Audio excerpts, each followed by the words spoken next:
Ho, ho, ho. It's the holiday edition of Hacking TV. This week, a quick look back at the biggest stories of 2016, if there were any. And then we put out our crystal ball and look to divine where things are going in 2017.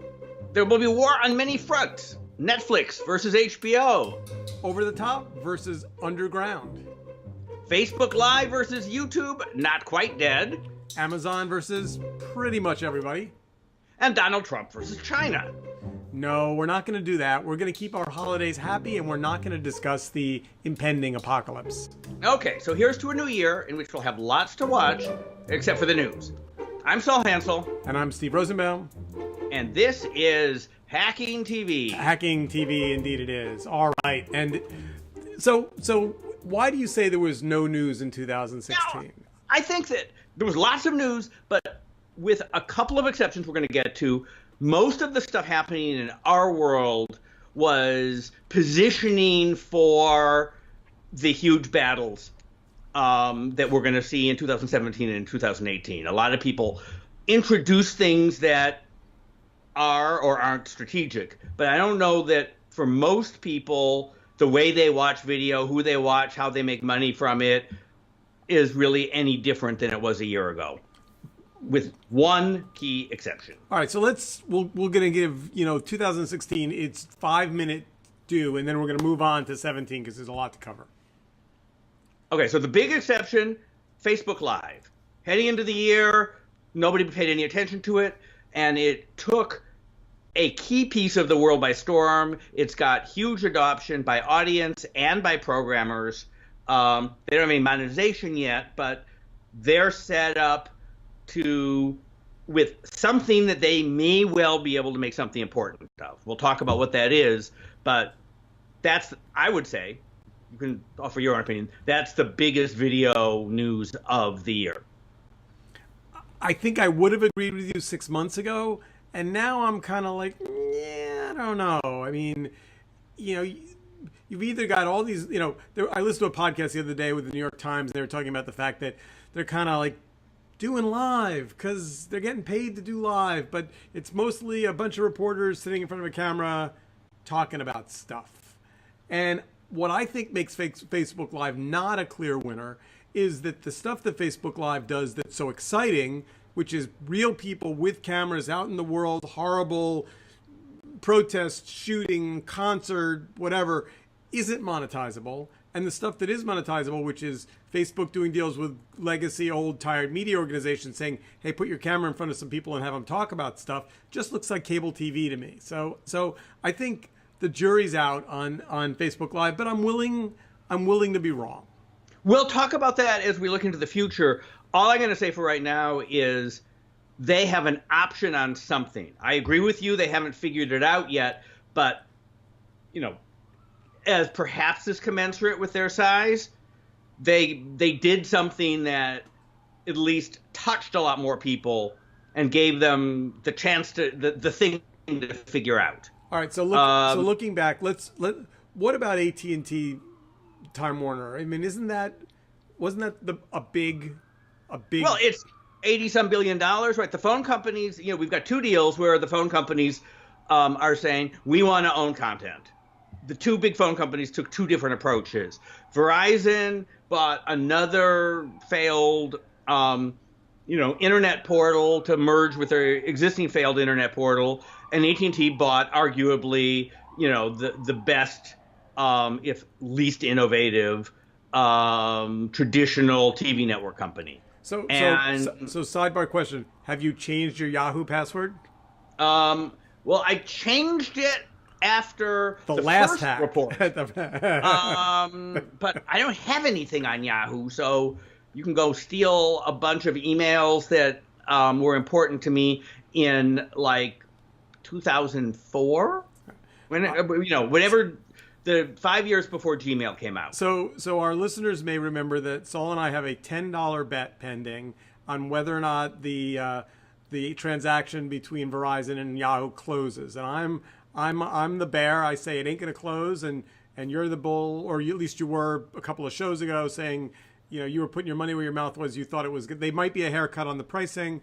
After this latest billion subscriber hack? You're still feeling good about I mean, it? clearly, you know, if someone was taking side bets on our bet, your stock would go up. No question about that. I still will stand by the fact that the deal's going to close at a price that's lower because whatever the strategic case for the deal was before, the strategic case is still going to be thereafter. A billion hacks over the last 20 years shows that no matter what you say, the company doesn't really lose a lot of audience because of it. I mean, Yahoo's losing lots of audience because it's entirely irrelevant to humanity, but I don't think that that is going to go significantly faster, and certainly not so much faster that you can't quantify it. And who the hell else is going to buy it?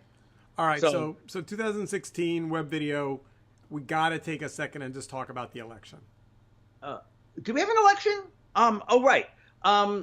I think the election, you know, lots of interesting things happened. There was lots of video, right? Hillary produced some very nifty web videos. Donald, for a while, was doing, you know, the nightly Donald on Facebook Live. You know, there was, you know, $500 billion or whatever it was of TV commercials.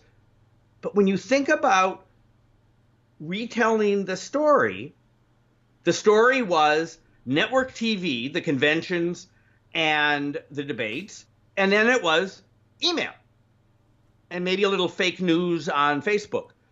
Where was web video in the key plot points? Tell me that Jack Dorsey doesn't have a whiteboard in which he's trying to figure out some way to charge users of Twitter a fee based on the number of followers they have. Send Donald a bill per sub. Anyway, no, I think you're right. I think web video was a non-factor in the election. And I think that, and I really think that, and I've said this before, you know, and maybe it's sour grapes, that the TV news companies have yet to figure out how really to make TV news work in this new environment, or video news. I mean, there's lots of it. I mean, so TikTok, we're going to blow through. What we got one more peg to hit on 2016, and then we're gonna ring the bell and blow the horn.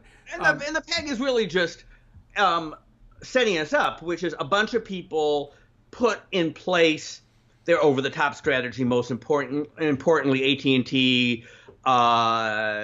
You know, DirecTV now, it's introduced. It doesn't have any, you know, appreciable number of customers, but you see the guns moving into place. So okay, so which brings us to 2017, and let's maybe start with the headline. Is it gonna be the year? Is it gonna be the year that web video overtakes the old tired coax cable world, and we really, like, the money just starts to flow and the champagne corks pop? And so if it depends on where you're breaking the rules of New Year predictions. There's no points off for being expansive and optimistic. Yeah. I have been, you know, I have watched a lot of these digital transitions. I actually, you know, you can plot the curve. I think, to be honest, that we're going to see the beginning of a rapid transition from buying your video bundled with your wires to buying your video separately from your wires. But the peak shift is probably 2 to 3 years out. People have contracts that will roll off. I think it's going to be a very significant beginning. I think people are used to it. Depending on which study you read, a majority of households have one or more ways of connecting an internet service to their television. Most TVs for sale have some sort of smart capability in them. So it's a big deal. I mean, AT&T's introduction is a big deal.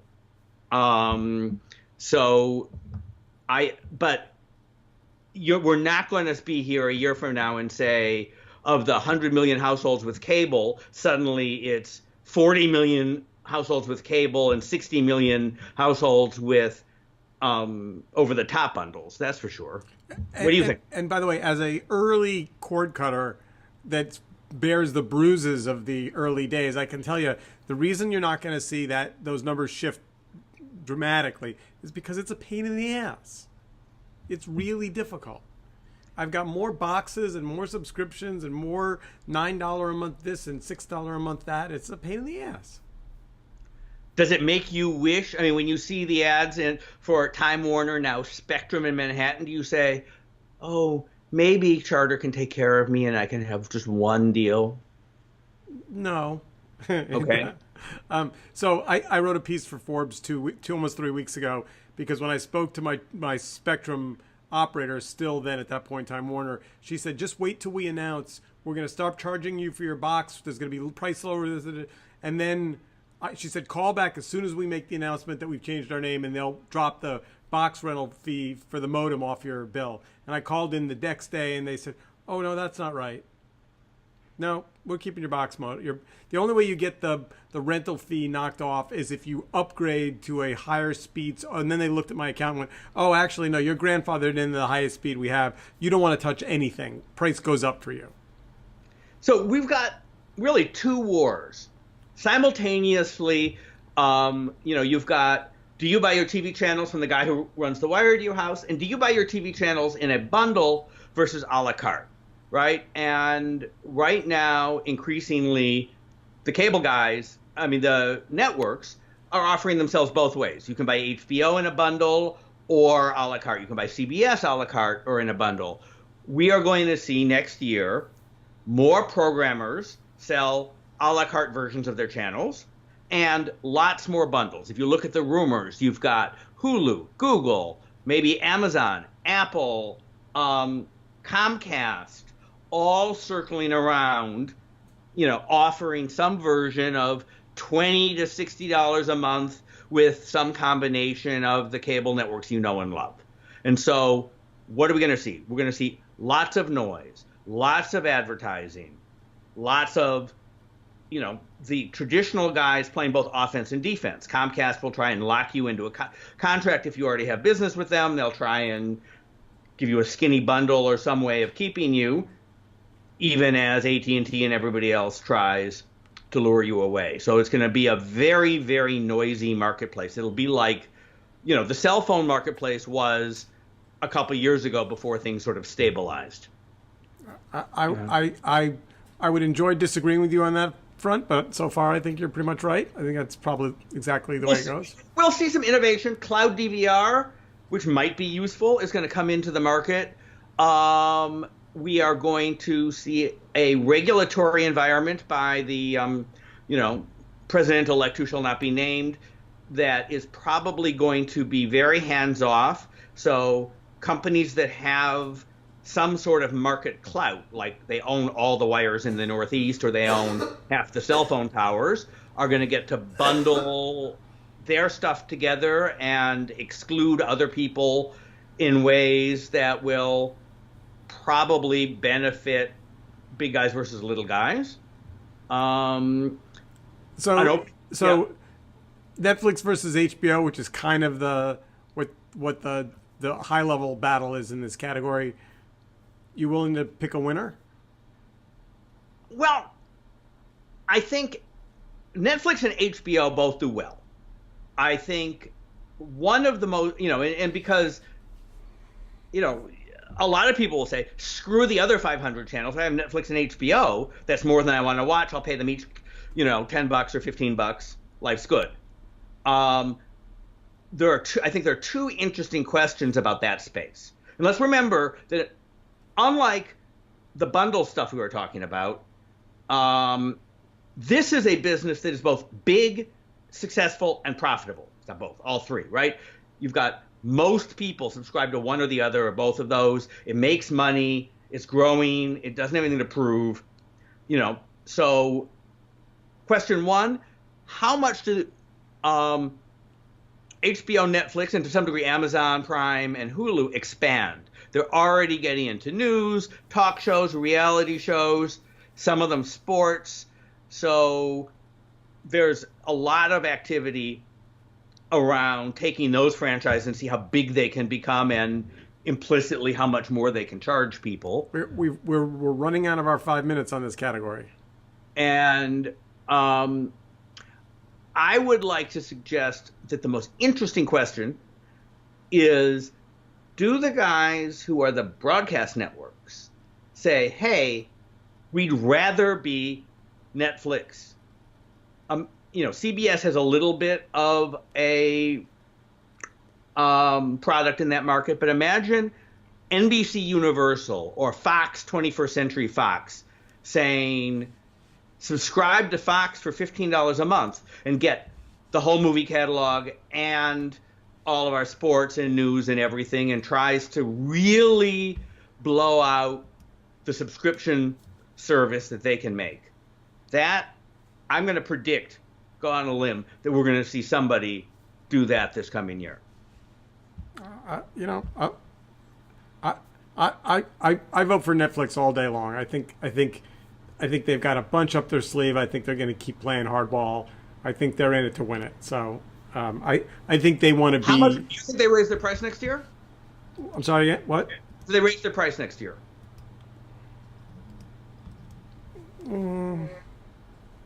Yeah, a little bit. Buck and a quarter. You can't spend $6 billion a year on programming unless you keep getting a lot more customers, which I think is going to be harder for them. Well, if they have to start paying for bandwidth guarantees, then yes. I mean, which I think, I think Netflix will be the immediate loser in the net neutrality battle. Got it. So right. video everywhere, and not a drop of profit. That's so the next battle is the bundle, DirecTV Now versus the skinny cable bundle. Do you think it's an either or? We've been talking about that. I think that I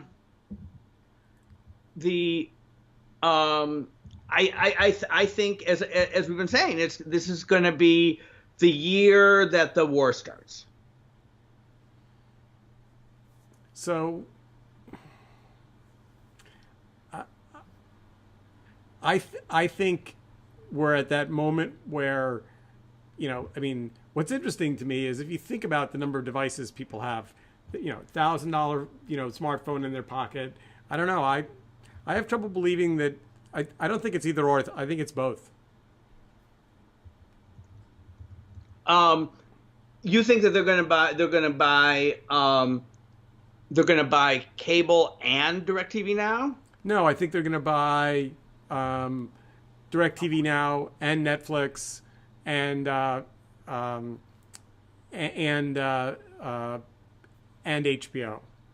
Mm-hmm. I think it's a skinny bundle and some over-the-top options.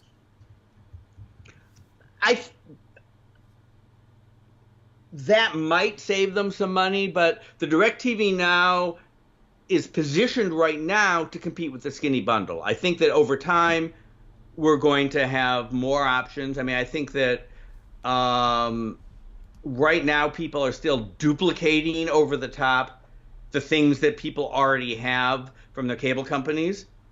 And we're going to start to see more variations. There will be more,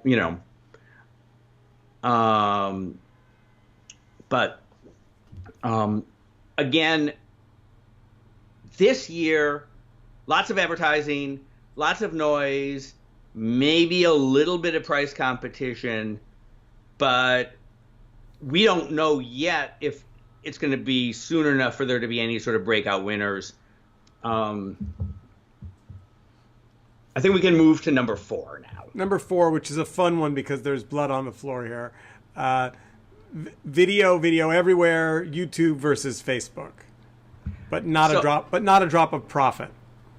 I mean, I put these guys in a different category because they have this huge business of all this user gen stuff, all this professional stuff that's uploaded, and yet they don't have anywhere near as good a business model as Netflix and HBO. right? It's a lot of expense, it's a lot of noise, and you know, Google has failed over and over again trying to get a premium content model working on YouTube. Facebook is rumored to be trying to invest in programming, and I just don't think it's going to work. So here's to me the difference between YouTube and Facebook. Google, which is YouTube's owner, made the decision that they wanted the lion's piece of the cable television advertising dollar pie. And so they retooled all of the sales and marketing efforts at YouTube toward looking like cable TV, packaging it like cable TV with make goods and targeted audiences and all things that look like old world advertising agency friendly. And interestingly enough, if you look at the way Facebook's advertising for video or advertising overall feels as a user, and I've set up my share of Facebook campaigns, it has that same amazingly optimistic feeling that the early days of Google did, when you're like, oh my God, I can swipe a credit card and get ads on the internet for a couple of bucks and be able to like it seems like Google's less doing innovation on the ad product side, on the long tail ad product side, whereas Facebook is doing some really good innovation on the long tail ad product side. So like I would spend money on ads on Facebook, but not so much on YouTube. We will see when they really get their video advertising products up and running, which they don't have, whether they can keep that up, right? You know, TV requires a little more production, maybe a lot more production than a text ad or even a social ad. So I think Facebook has, you know, the two challenges I think they will say on their earnings calls are working out an ad model and building a navigation and discovery system above and beyond the news feed, which is fabulous and is what's driven their success. But how do you habituate, I'm going to go watch the Facebook now? And I think that's very hard, not impossible, and Facebook has done a lot of innovating, but I think their big successes have been ones that have been consonant with the quick browsing experience on a mobile phone. And that's a great market for them. It's great for native ads. It's great for direct response. I don't know that it's the best video distribution market. But if I was YouTube and Google, I would be terrified, because if there's anything Facebook's going to take business from, it's Google, not Netflix. I mean, I don't think Reed Hastings spends a second worrying about Facebook. No, he worries about Amazon, but and HBO and so on. So, but these guys are going to, you know, they have all the money in the world. They're going to spend money. Maybe they could succeed at something. Maybe they go and bid for, you know, I mean, you can go buy Viacom for not too much money this week. You know, you never know what they're going to do, but I think at the end of the day, they stay platforms. All right, we got just a few minutes left, so let's do number 5. Do they still exist? The also-rans versus Oblivion. This is the basket of deplorables here, or not, you know, just like, who cares? You know, let's just list the people we aren't paying attention to. Local TV station. Yep. All the clip portals like Go90 and their friends. Oh, what about Vimeo? No, we don't care. And what about Apple? Did they do anything? You're a fanboy, though. How did you put them on that list? That must have broken your heart. I am an objective reporter, and what the hell did they do last year? In this world, nothing, right? Yeah. Why is DirecTV from AT&T coming out with a $30 a month bundle? Apple, you know, the Apple TV app platform is sort of interesting, but have they taken advantage of it? No. I mean, they are wasting some time and money with a couple of vanity productions with the guys they bought from Beat. But I'm going to say, if this year they don't give you a good way of watching all the TV you want to watch, then what good are they? And then the exception, and this is a place where you and I absolutely agree, Snapchat. And it's getting, so I am totally down on the throw a bunch of random video clips out there into a portal bundle. I think it is pointless and nobody wants it. And the biggest exception, the only exception to that is Snapchat, which, because it's got, a lock on, every high school student in America and a bunch of other people, can get a bunch of people to watch video clips. Are you buying Snap spectacles for the holidays for one of your... You are going to be the, digital glasses, tester for our little media enterprise. I can't figure out how to get them. I mean, there's all because these it's press release wear, right? Do they exist? Does anybody have them? I've not seen them in captivity. All right, moving on. Our last and most highly texted category, videos, Vampire Squid, Amazon versus everybody. So the company of the year, if we were going to be Time Magazine, in a lot of ways, is Amazon. I mean, let's just look at what they do in this world. Okay, they run a Netflix-like premium video on demand service. They sell, and this is new this year, they have a store where you can go buy premium services like HBO or full cable packages like Comcast.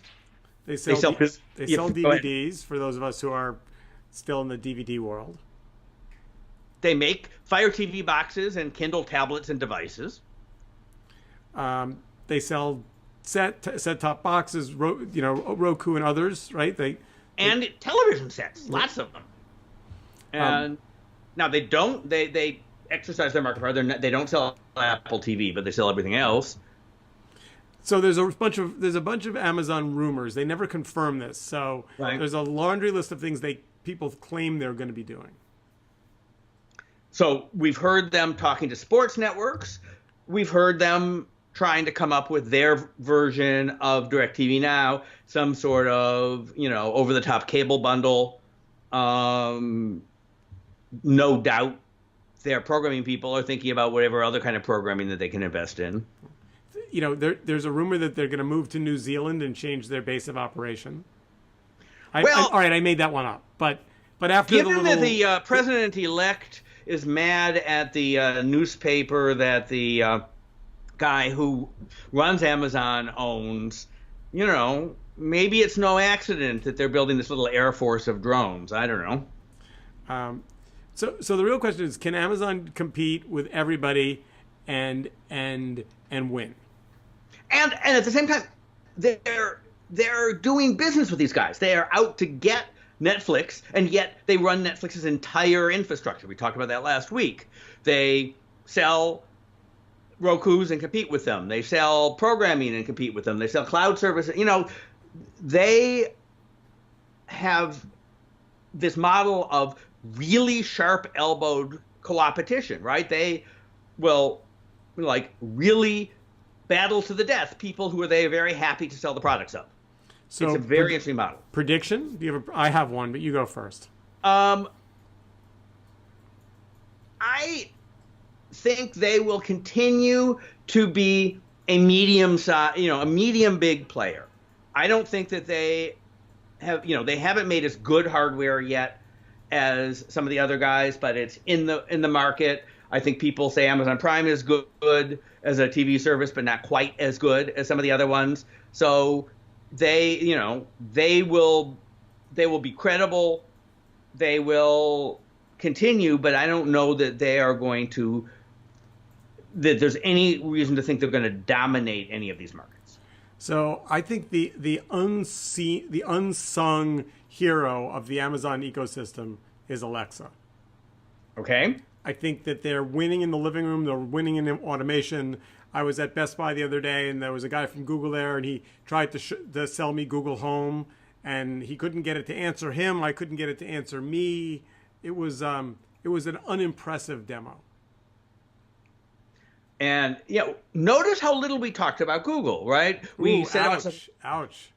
you know, Chromecast is there. It costs $30, right? I'm sure they sold a lot of them because it costs $30. But what is that getting them, right? I mean, you can't, you know. So my prediction is Amazon wins, and as much as I hate to say this, I think that Netflix needs to be really concerned. I think Amazon originals are better than anyone could have anticipated they would have been, and I think that they've got an interesting bundled offering. The other day I was looking for something and realizing that more and more of the things on Amazon now want me to pay for them. There's more the choice. I typed in a particular search and there were 1 or 2 free videos, but most of them I was going to have to buy. So let's think about this for just 1 second. So the Amazon cable bundle, right? It's going to be Prime cable, so you have to already have Prime, and then you're going to pay more, but it will give you, unlike AT&T, which is just giving you exactly what you get from Comcast, they will bundle a bunch of shit in together, including the videos that they have that are original. They will maybe give you a special box with an Echo. And Amazon is just not afraid of price competition. This is going to be an area, as long as anybody has any concern about antitrust, which they may or may not, Amazon will be able to buy ESPN and sell it at a discount to buy market share. And if they decide to do that, that will be very interesting. We are out of time. The year is winding to an end. A reminder to our listeners that we are taking next week off. So have an excellent new year and drive safely and drink lots of liquids that are liquids and hack on. So we look forward to hacking with all of you in the new year. Best wishes from our little podcast to the millions of households who have been following us, and we appreciate your patronage and support. See you next year. See you next year.